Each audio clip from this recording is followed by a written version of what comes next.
বিশ্বকবি রবীন্দ্রনাথ ঠাকুরের কবিতা মাধব।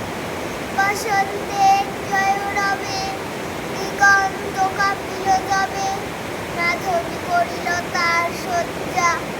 মুকুলের বন্ধ টুটে, বাহিরে আহিল ছুটে, ছুটিল সকল তার লজ্জা।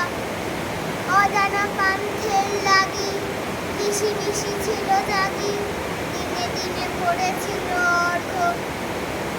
কাননের কবিতে নিভৃত পড়ার নিতে, দেখেছিল মাধুরীর স্বর্গ। ফাগুন পবন রথে, তখন মনের পথে, জাগালো মর্মর পদছন্দ। মাধবী সহসা তার সঙ্গী দিল উপহার, তার কবিতার গন্ধ। নমস্কার, আমি নুপুর। আমার মেয়ে যে বাড়িতে আবৃত্তির প্রশিক্ষণের শুরু, বাচিন আবৃত্তি প্রশিক্ষণ কেন্দ্রের প্রিন্সিপাল শ্রীমতী কুমার সরকার ম্যামের কাছে।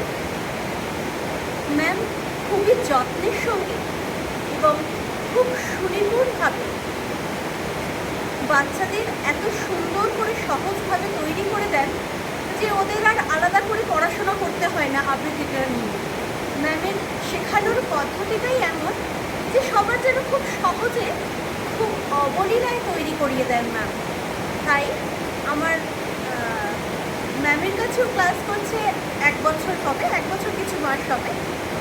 তো আমি এটা বুঝছি যে ও ম্যামের কাছে শিখে ও খুব সুন্দরভাবে করতে পারছে এবং ম্যামকে প্রতিটা স্টেপে ও ফলো করছে, এবং আমিও চেষ্টা করি যে যতটা সম্ভব ম্যামকে ফলো করে ও যেন এগিয়ে যেতে পারে। ম্যামের আশীর্বাদের হাত যেন সবসময় ওর কাছে থাকে, মানে ওর মাথার উপর থাকে, এই কামনা করি এবং বাচ্চাকে আরও সাফল্য কামনা করি। নমস্কার। বন্ধ করবো না, আরও কিছু আছে?